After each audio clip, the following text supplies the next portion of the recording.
Marwari media आप देख रहे हैं। आज 16 दिसंबर 2024 सोमवार का दिन हिंदू तिथि पौष माह की प्रतिपदा है, यानी कि आज से नए महीने की शुरुआत हो गई है। पौष के महीने को पौ का महीना भी कहा जाता है। यह हिंदू वर्ष का 10वां महीना होता है जो दिसंबर से जनवरी के बीच में पड़ता है।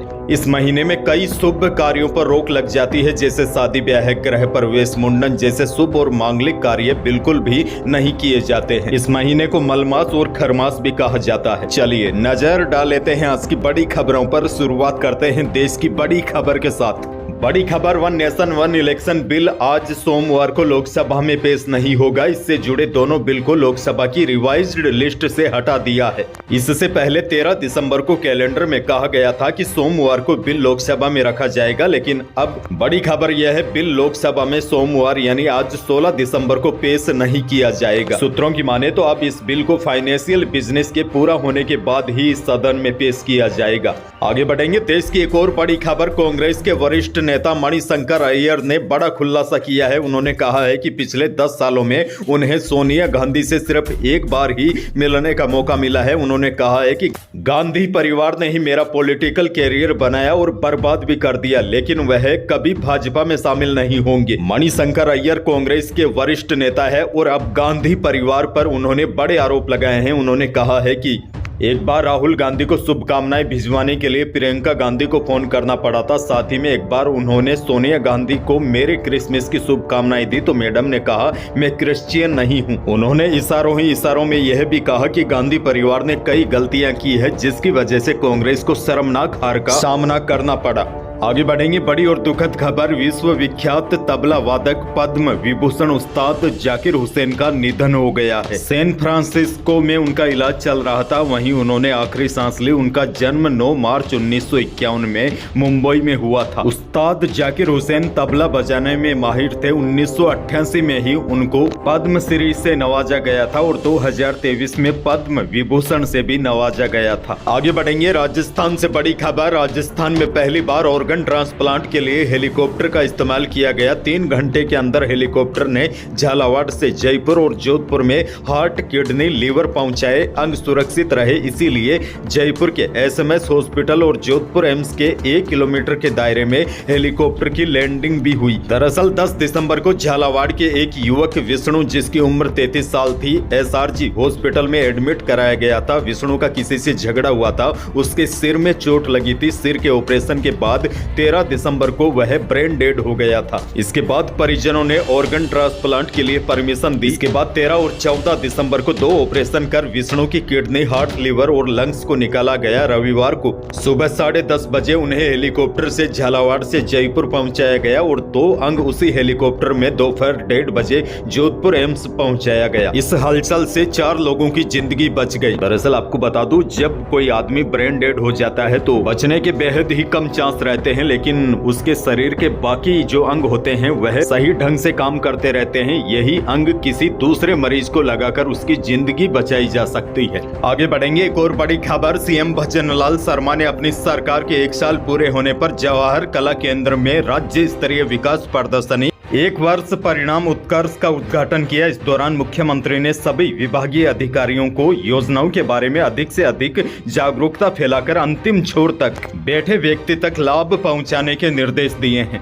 वहीं इस दौरान सीएम भजनलाल शर्मा ने सवाई मानसिंह स्टेडियम से सुरक्षा और सुगमता का संकल्प समारोह में 101 advance life support ambulance, 25 police patrolling वाहन, 22 पुलिस इंस्पेक्टर वाहन और 750 मोटरसाइकिलों को हरी झंडी दिखा कर रवाना किया। वहीं कल मुख्यमंत्री ने पुंछरी का लोटा गोवर्धन परिक्रमा विकास परियोजना का शिलान्यास किया। सीएम ने कहा कि हमारी सरकार खाटू श्याम के भव्य दरबार के निर्माण के लिए 100 करोड़ रुपए की राशि स्वीकृत की है। अच्छा, आगे बढ़ते हैं। बड़ी खबर देखिए, पालनहार योजना को लेकर आप कई भाइयों के लगातार कमेंट आ रहे हैं। अब देखिए, कल सीएम ने ताजा बयान दिया है। उन्होंने कहा है कि सामाजिक सुरक्षा पेंशन योजना में बढ़ोतरी की गई है और पालनहार योजना के लाभार्थियों की भी संख्या बढ़ाई गई है। अब बड़ा सवाल यह है, पालनहार योजना के पैसे आपके खाते में आएंगे कब? तो देखिए, इसको लेकर बड़ी अपडेट ये है, अभी पालनहार एवं पेंशन योजना के लाभार्थियों का सत्यापन हो रहा है। सरकार की पालनहार योजना के लाभार्थी है और अब तक आपने बायोमेट्रिक सत्यापन नहीं करवाया है तो करवा ले, वरना भुगतान अस्थायी रूप से अटक सकता है। अगर सत्यापन आपने करवा लिया है तो परेशान होने की आवश्यकता नहीं है। सरकार अब जल्द ही सरकार भुगतान करने की तैयारी में है। दरअसल कल लोगों को काफी उम्मीद थी, क्योंकि कल मुख्यमंत्री भजनलाल शर्मा का जन्मदिन भी था, लेकिन सरकार पालनहार योजना का पैसा नहीं डाल पाई। ऐसे में सोशल मीडिया पर लोगों ने नाराजगी भी जाहिर की है। ऐसे में माना जा रहा है सरकार अब इसे गंभीरता से लेगी। एक और बड़ी खबर, राजस्थान सहकारी भर्ती बोर्ड ने 1003 पदों पर भर्ती निकाली है, जिसके केंद्रीय सहकारी बैंकों और राजफेड में 498 और कोऑपरेटिव डेयरी फेडरेशन और जिला दुग्ध उत्पादक संघ में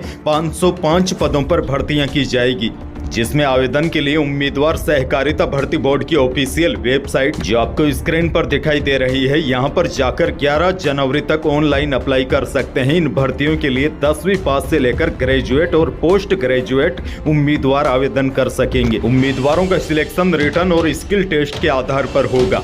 आगे बढ़ेंगे, एक और बड़ी खबर, राजसमंद में पिकनिक मनाने जा रहे स्कूली बच्चे से भरी बस पलटने से 3 छात्राओं की मौत हो गई थी। 8 दिसंबर को देसूरी की नाल में हुए हादसे के बाद रविवार सुबह डिप्टी सीएम दिया कुमारी वहां पर पहुंची। इस दौरान वे सड़क पर पेच वर्क देखकर गुस्सा हो गई। उन्होंने अधिकारियों से कहा, लिपापोती तो कर दी है, इससे अच्छा तो यहाँ पेंट ही कर देते। डिप्टी सीएम ने पेच वर्क के बारे में पूछा तो अधिकारी स्पष्ट जवाब नहीं दे पाए। उन्होंने कहा, जहाँ भी मैं जाती हूँ या कोई मंत्री जाते हैं तो पेच वर्क कर दिया जाता है, ऐसा क्यों? हमें काम देखने दो, जब काम करो तो ऐसा करो कि पूरी तरीके से सही हो। डिप्टी सीएम ने अधिकारियों को फटकार लगाते हुए कहा कि अगली बार ऐसा न करें। आगे बढ़ेंगे, बड़ी खबर, जयपुर के उत्कर्ष कोचिंग में रविवार देर शाम 12 से ज्यादा स्टूडेंट की तबीयत अचानक बिगड़ गई और वह बेहोश हो गए। जानकारी के अनुसार कोचिंग में क्लास चल रही थी, इसी दौरान एसी के अंदर से गैस रिसाव की बदबू उठी। इसके बाद छात्र छात्राओं में बेहोशी छाने लगी थी। जब अचानक एक के बाद एक 12 छात्र बेहोश हुए तो वहां पर हड़कंप मच गया। इसके बाद उत्कृष्ट कोचिंग क्लासेज के प्रबंधन ने 108 एम्बुलेंस को बुलाया और बेहोश छात्र छात्राओं को पास के प्राइवेट अस्पताल में भर्ती करवाया, जहां उनकी हालत में अब सुधार बताया जा रहा है। कोचिंग में चल रही क्लास के दौरान एसी के अंदर हुए गैस रिसाव की वजह से छात्र छात्राएं बेहोश हो गई। अच्छा देखिए, इस हादसे के बाद रात में बड़ा बवाल भी हो गया। निर्मल चौधरी कार्रवाई की मांग कर रहे थे, इसी दौरान पुलिस से उलझ गए और निर्मल चौधरी और पुलिस कर्मियों के बीच झड़प भी हो गई। निर्मल चौधरी कोचिंग पर कार्रवाई की मांग कर रहे थे, इस दौरान पुलिस से उलझ गए। स्टूडेंट के बीच विवाद के बाद पुलिस ने कुछ छात्र नेताओं को हिरासत में भी लिया है। आगे बढ़ेंगे, मौसम से जुड़ी बड़ी खबर, उत्तर भारत से आ रही सर्द हवाओं से राजस्थान में बर्फ जमा देने वाली सर्दी अभी भी बरकरार है। हालांकि कल दोपहर में सर्दी से कुछ हद तक लोगों को राहत मिली। वहीं मौसम विभाग के अनुसार आज 16 दिसंबर को भी प्रदेश के कई जिलों को शीतलहर से थोड़ी राहत मिलेगी, क्योंकि उत्तर भारत में एक पश्चिमी विक्षोभ सक्रिय है, जिसकी वजह से उत्तरी हवाओं का दौर थोड़ा धीमा हो गया है। लेकिन जब यह सिस्टम आगे बढ़ जाएगा उसके बाद 17 या 18 दिसंबर से एक बार फिर शीतलहर का असर और तेज होगा। यानी कि 17 दिसंबर से एक बार फिर सर्दी तेज होगी। ऐसे में कई जिलों में पारा जमाव बिंदु के नीचे रह सकता है। यही थी आज की बड़ी और महत्वपूर्ण खबरें। वीडियो को लाइक करना बिल्कुल न भूलिए और चैनल पर नए हैं तो सब्सक्राइब जरूर कीजिए, ताकि आप अपडेट रहे बड़ी और काम की खबरों से। धन्यवाद।